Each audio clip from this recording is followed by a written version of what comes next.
Hey y'all, welcome back to the 2025 edition of Inclusive Design 24. Uh, this edition is brought to you in partnership with our platinum sponsors, Accessibility Cloud and Intopia. If you do the social media thing, you can follow us on Mastodon, LinkedIn, and Blue Sky. If you have questions for our presenter today, you can post them using the hashtag ID24 hashtag. Or you can also use the YouTube chat if you're watching live on the YouTube stream. We'll gather your questions for Q&A at the end. And as a reminder, ID24 is a respectful community. You can find our code of conduct on the Inclusive Design 24 website. And now I am absolutely stoked to be joined by my guest host, Dave. Take it away. Hi, everybody. Next up, we have Julia speaking about designing for a deaf space. We're using an example from Japan's Starbucks signing store. I'm absolutely amazed to hear about this. I can't wait. So over to you, Julia. Yeah, thank you. So last year, I was traveling through Japan and I was looking at how the country designs for inclusion and accessibility. Like from the streets to the trains, I noticed how many small details helped people with different needs move and communicate more easily. And one place on my trail for inclusion bucket list was the Starbucks signing store in Kunitachi, Tokyo.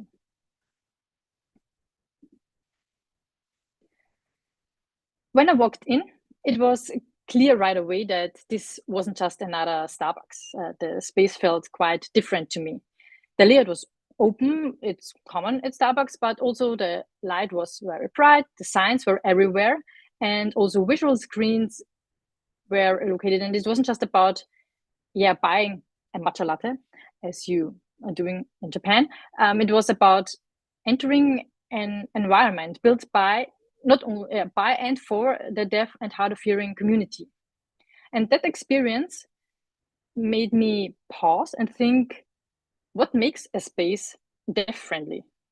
How can design itself support communication and culture and accessibility? And around the same time, I was also taking classes in ÖGS, it's Austrian Sign Language. And that's where I first came across the concept of deaf space. It's a design philosophy that emerged from the deaf community itself, particularly through the work at Gallaudet University in the US. And deaf space focuses on creating environments where visual communication is supported, where sightlines are open, where lighting, acoustics, and layout allow deaf people to feel at ease and included. And seeing Starbucks Japan's signing store after having just learned about these ideas in class was like watching theory come alive in practice. It showed me that deaf space isn't an abstract concept. It can be applied in everyday environments, even in something as familiar as a Starbucks coffee shop, or I'm sure at any other coffee shop as well. So today, I'd like to take you on a trail from a personal visit to the signing store into the principles of deaf space and finally into what all of us, whether we're designers or developers or simply everyday citizens, can learn when we design with inclusion in mind.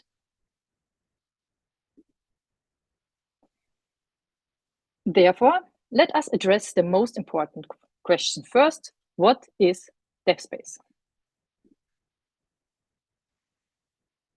Deaf space is an architectural and design approach.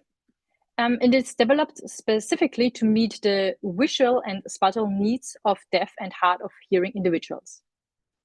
It emphasizes clear sightlines, visual connectivity, comfortable lighting, and spaces designed around visual communication, such as sign language. And deaf people have always adapted their environment for better communication, whether by arranging chairs in circles for better visibility, choosing well-lit spaces, or use reflective surfaces to catch movement. And these everyday practices laid to groundwork for what became formalized as deaf space. Deaf people inhabit a rich sensory world where vision and touch are primary means of spatial awareness and orientation, and many use sign language, visual kinetic mode of communication, and have a strong cultural identity built around shared life experiences. Our environment, largely built by and for hearing people, presents a variety of surprising challenges that deaf people have tackled by altering their surroundings to fit their unique way of life. And this is the concept of deaf space. So when deaf people get together, they often work together to rearrange the furniture into a conversation circle to allow clear sightlines so everyone can participate in the visual communication conversation. And gatherings usually start with participants adjusting window shades, the lighting, seating to optimize conditions for visual communication that minimize eye strains, for example. And the term deaf space itself was first developed at Gallaudet University in Washington, D.C., the world's only liberal arts university for deaf and hard of hearing students. And in 2005, architect Hansel Baumann collaborated with the deaf faculty and the students and the researchers there to turn these lived experiences into a structured, designed framework. So I would say that the main goal of deaf space is to create an environment that removes visual barriers and enhance the comfort and ease of communication.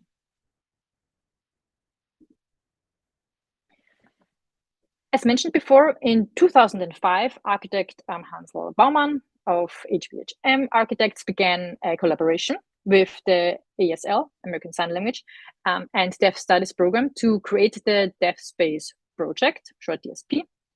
And this partnership resulted in the development of the Deaf Space Guidelines. And this is a design guide with recommendations for over 150 architectural elements and their contribution to creating a better built environment for the deaf and signing community. These guidelines address 5 key areas that are important to be taken into consideration by architects and designers working with these communities. So the first concept we're going to talk about in more detail is the sensory reach. When we move through the world, being aware of what's happening around us is really important for our well-being. And deaf people often notice things that many hearing people might miss. They pick up on small visual and tactile clues like vibrations through the floor, for example, and the way shadows move or tiny changes in someone's facial expression. And as designers, we can support this by creating spaces that help with 360-degree spatial awareness. There is a concept called sensory reach, and it's about how we use all our senses to understand where we were and what's going on. So for deaf people, that often means relying more on what they can see and feel and even sense from others around them. There are lots of ways we can build this into our designs. For example, instead of doorbells that make a sound, we can connect them to a light that flashes inside the room. Or alarm clocks can have vibrating devices, and fire alarms, for example, can combine flashing lights with shaking alerts. We can even create vibration zones, special areas with floor surfaces that carry vibrations, so people can sense when someone is walking nearby. And this helps avoid sudden interruptions. And finally, visual connection is key. So open spaces with no big obstacles and round or semicircular seating make it much easier for deaf people to see each other and communicate.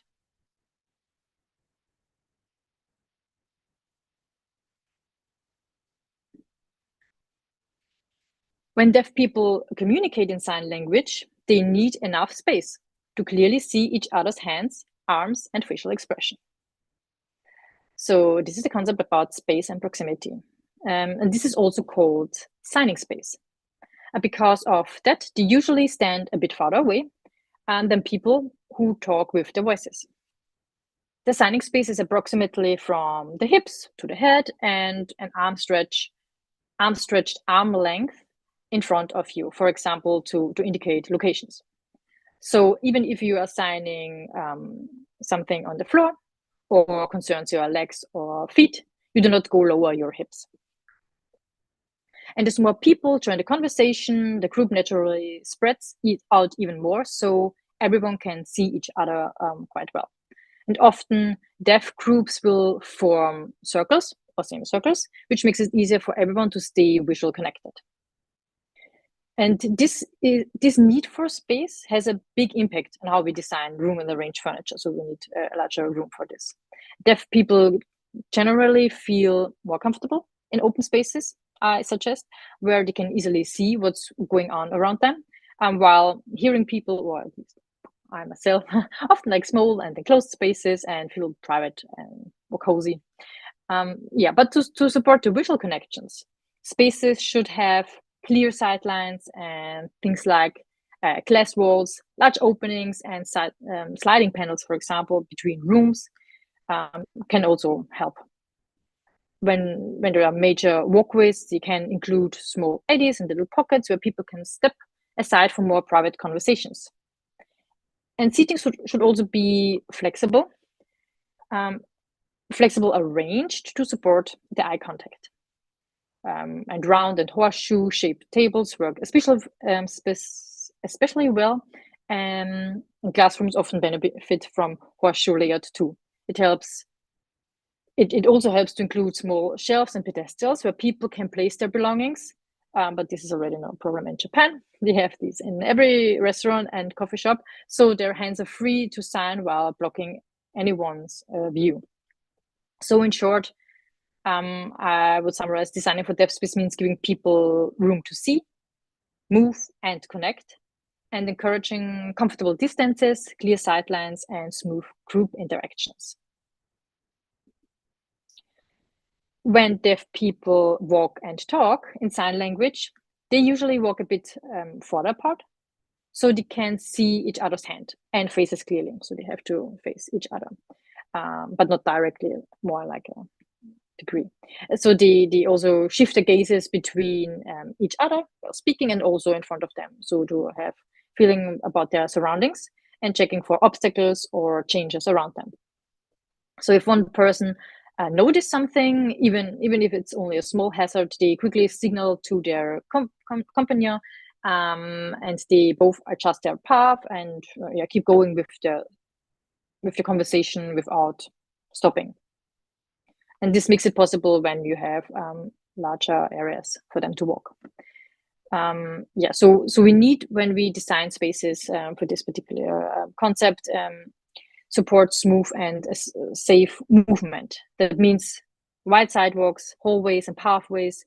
And so group can walk side by side while signing, as we do when speaking.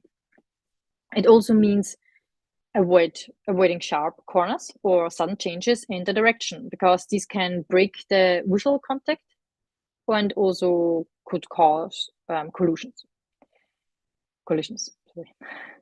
And also ramps are better than stairs because they let people keep walking and signing at the same time. So if stairs are needed, they should be designed to make it easy to see each other and keep the flow moving. And also at entrances, exits, and crosswalks, we should make sure that there is enough space to keep the conversation going without interruptions. And we can use visual cues in the architecture, like repeating columns, arches, or patterns.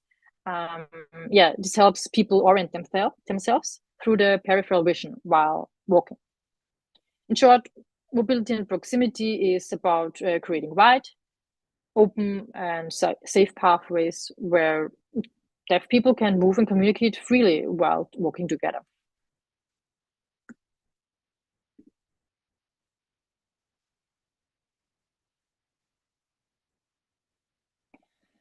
Another concept is about lighting and color.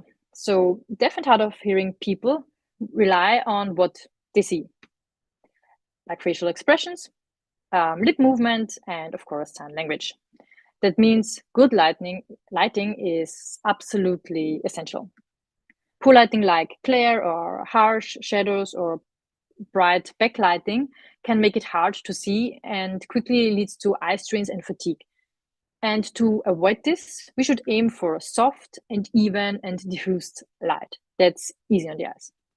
We can use architectural elements like louvers or shades to control direct sunlight and also create shaded outdoor areas where people can have comfortable conversation without glare.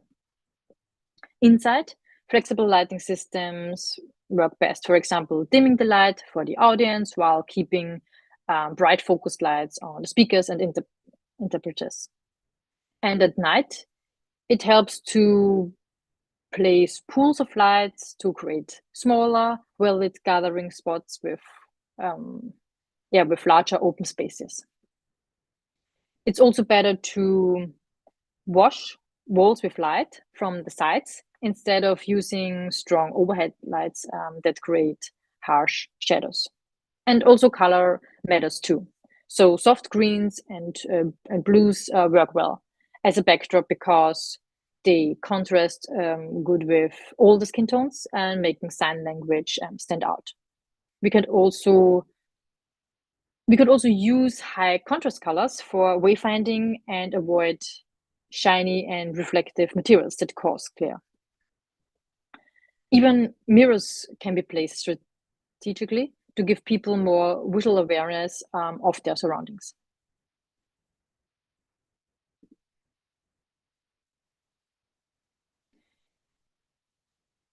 And the last concept is about acoustics.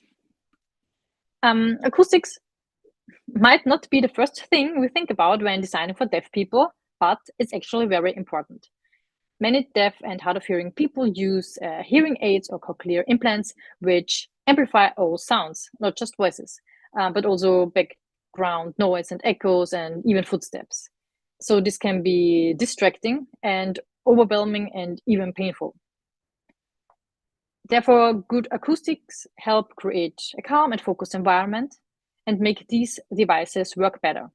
They also make vibrational cues, like alarms or someone walking up, easier to notice while reducing distracting noise. We can improve acoustics in a few simple ways, like adding sound absorbing materials like acoustic panels on the walls and ceilings, and use soft furnishings on the floor, like the carpets, rugs, and curtains to reduce echo on the window. Install sound insulations like double glazed window, insulated walls, and solid corridors. Also include varied surfaces or diffusers to scatter the sound waves instead of bouncing them straight back. And all of this helps reduce background noises, echoes, and reverberation, making the spaces more comfortable and less tiring for anyone using hearing devices, and better for communication overall. So why does deaf space matter, or why does this even matter? Well, in my opinion, deaf space isn't just about accessibility, it's about a cultural expression. And it validates deaf identity and shows that inclusive design is not an add-on, but a way of shaping spaces so people can thrive. So we can say that deaf space started as an architectural concept, influencing buildings like student housing and learning spaces at Gallaudet, but today it extends far beyond campus. Community centers, workplaces, and even cafes like the Starbucks signing store adopt deaf space principles. So that's why today I'm going to show you an implementation of deaf space based on the Starbucks signing store in Japan.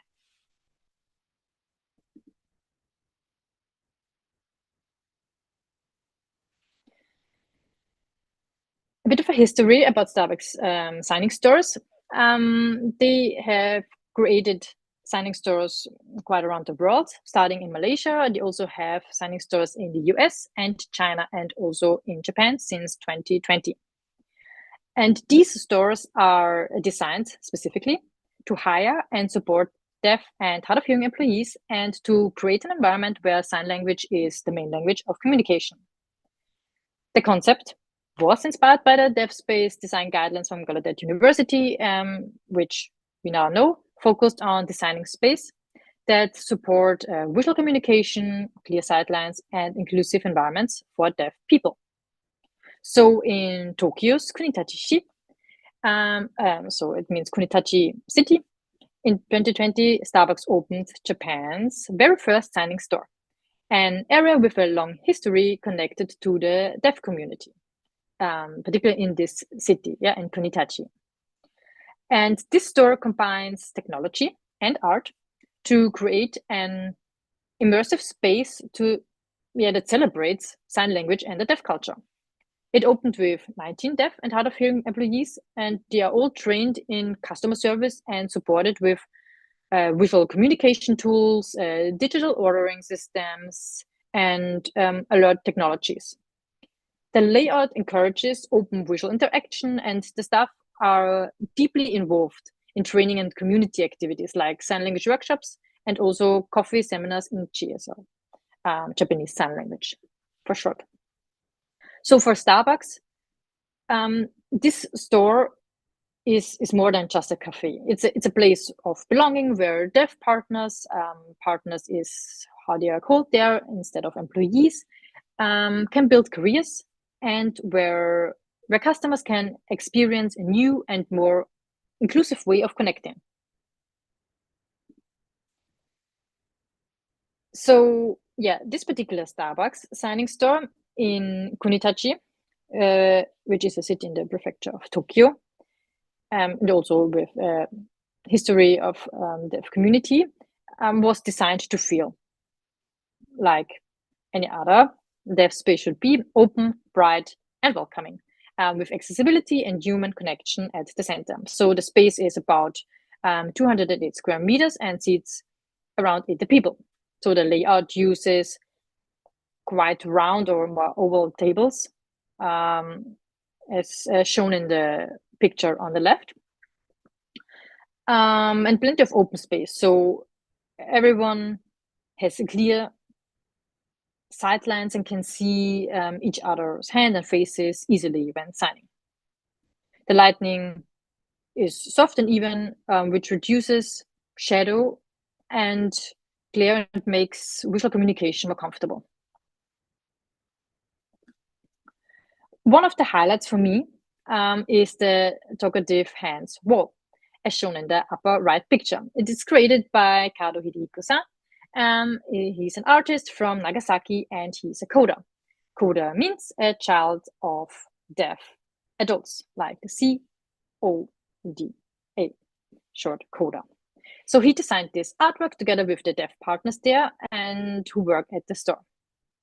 It's very colorful illustrations and inspired by sign language and also inspired by coffee and the everyday coffee culture. So they're showing sign language connecting with people and how conversation over coffee can bring people together.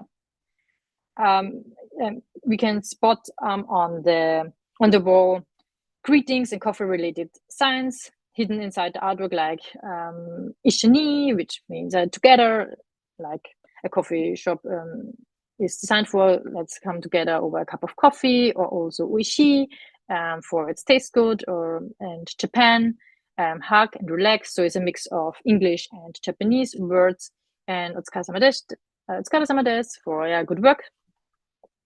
Tomorrow, yesterday, omatase. Thanks for waiting. Different sign language. So yeah, overall for me, the interior design and the art both send the same message. This is a space where everyone is welcome and where sign language is celebrated. Ordering at the signing store. Yeah, feels actually just as smooth as welcoming as any other Starbucks. And once you get to the counter, you notice some clever tools that make communication easy for everyone, whether or not you know sign language. So the main language in the store is Japanese Sign Language, and most of the baristas are deaf or hard of hearing. So if you know sign language, you can simply order by signing directly with the staff, of course, but there are also several other options to make ordering easy and accessible for everyone. For example, you can speak into a tablet at the counter. It uses speech to text technology to instantly show your order in writing for the staff to read. Or you can point to the menu to customize your drink or food, beginning with, as shown in the left picture, deciding if you have your drink for here or to go. Also the size, size 20, grande, toro, shorto. And the last step is also if you want hotto or iso, yeah, it's hot or cold. And actually, this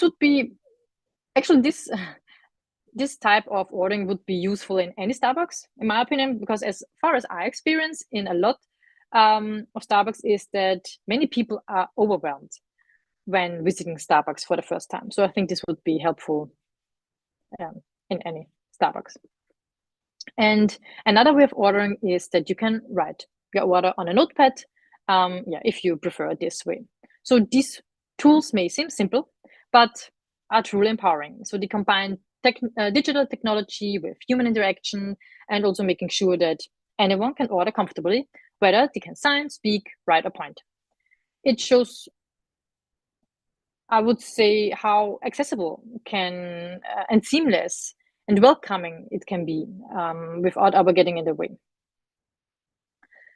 So when I ordered my oolong tea latte and a matcha scone, I just pointed at the menu sheet, and I also noticed, since I can speak a bit of Japanese, that the staff were also quietly reading my lips as an extra clue, I assume.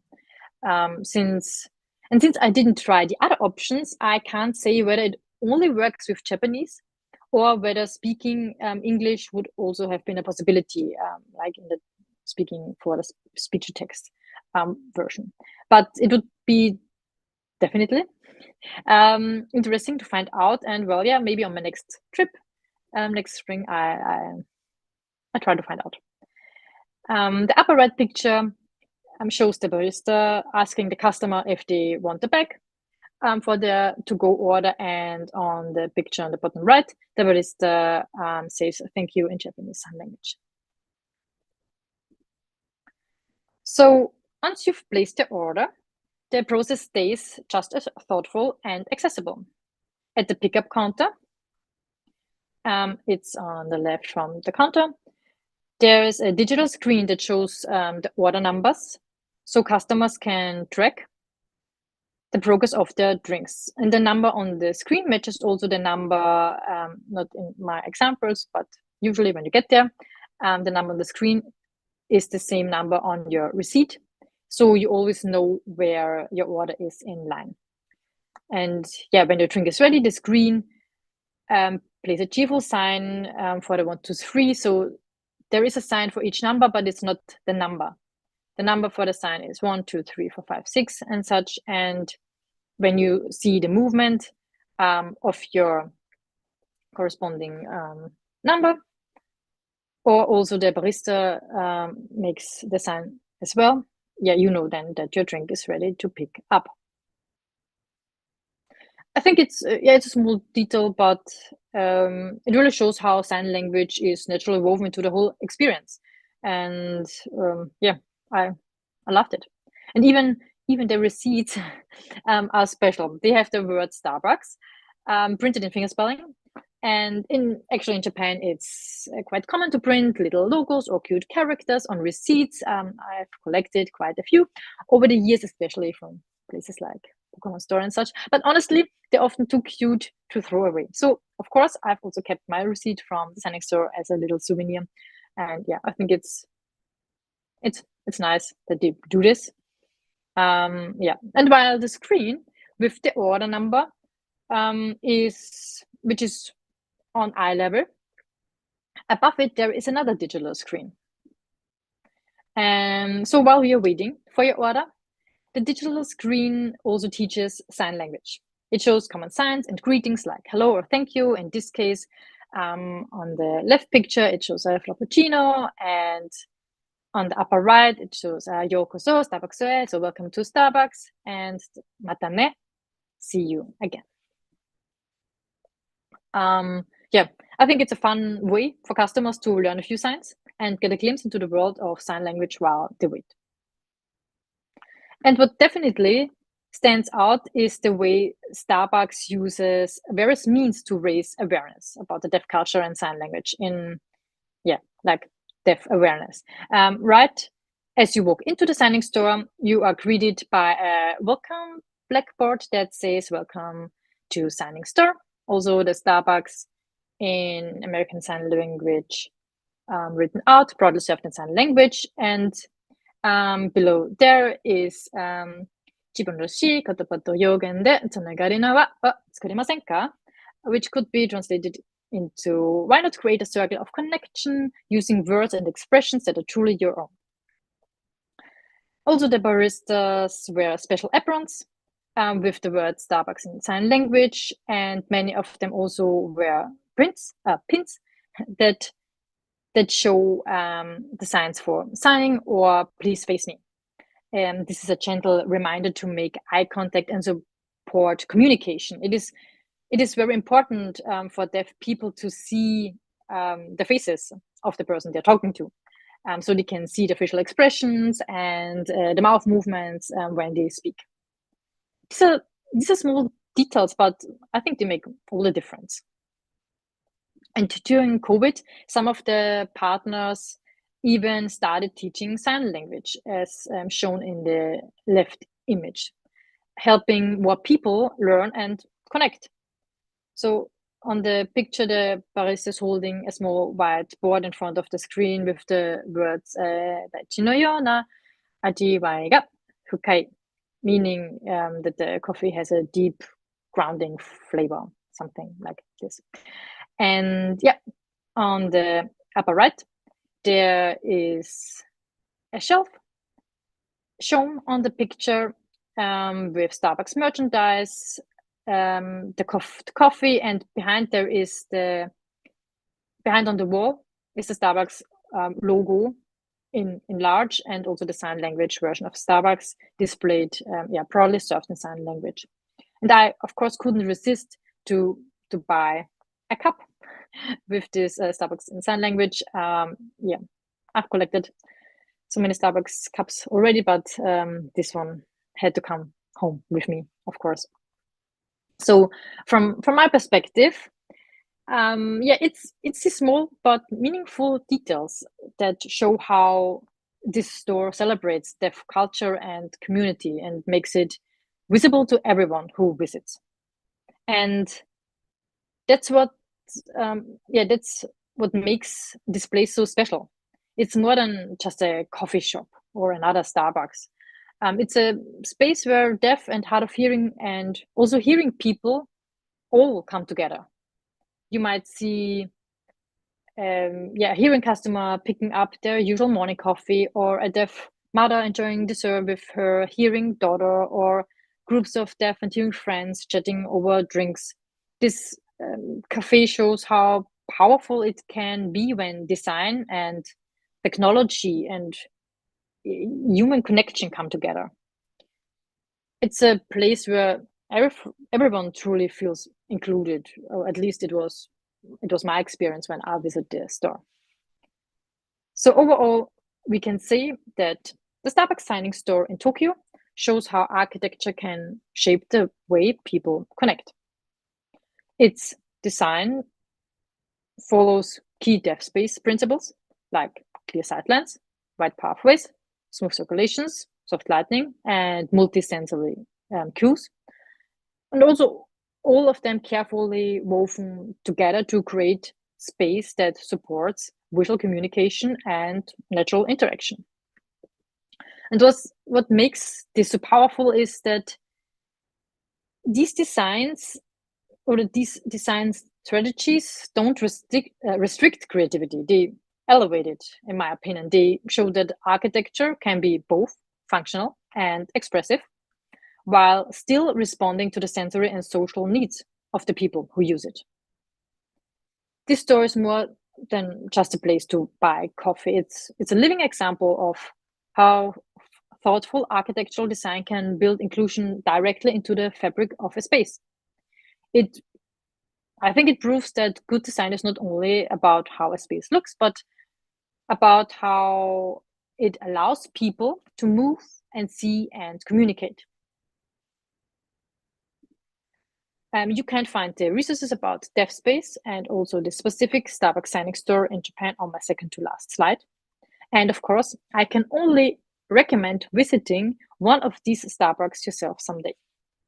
Thank you.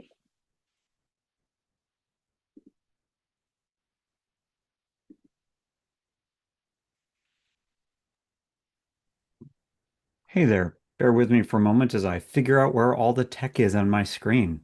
And there's Eric and there's Dave. Amazing stuff. Thank you so much. Let's Thank see. you. Have we had any questions come in, Dave, Adrian? I If might not, I have have a my few. own, but Dave, I have a couple of my own, but I haven't seen any. That All right. yeah. Let's do Dave, then Adrian, then myself, if time allows. sure. I absolutely found that fascinating. So I have a couple of questions. The first one, you kind of answered it, but when going into one of these deaf signing stores, you went to the one in Tokyo, right? Yes. Were they using JSL, BSL, ASL, or something totally different? Or what sign language are they actually using? I assume that they use the sign language where they are located. So in Japan, it was definitely Japanese sign language. Right. Cool. And how different do you know how different English sign languages are? Like, how different is ASL to BSL, for example? Is that something that you? I mean, the difference between BSL and ESL would already been how you do the letters, like the A, B, C stuff. Yeah. These are already different because I think in British you used both hands to show the ABC. And in Japan, it would be even more difficult because they do not have ABC, but they have it's always connected a consonant and a vowel, like nu, na, ne. So they already have two stuff sticking together. And also the signs are already very different to ASL. I saw some similarities in Austrian and ASL, but in Japan, then this is something very different. I also think this is something cultural because the thank you, for example, I think this is a good example. The thank you note, like you do it like this, symbolizes how they also say thank you in Japan, like the bow. I think this would be a good example that this is also cultural influences. Fantastic. Next up, I have, so do you know, are there any of these signing stores in Europe, or are they just in Asia and America at the moment? Yes, as far as I know, only Asia and America. And added on to that, do you know of any other companies other than Starbucks that are running this idea? I actually heard that in Vienna, but I didn't visit, that we have something like this for a few weeks. But I would have to check it out. I personally don't see any problem why we do not implement it in many coffee shops. It seems so simple, in my opinion.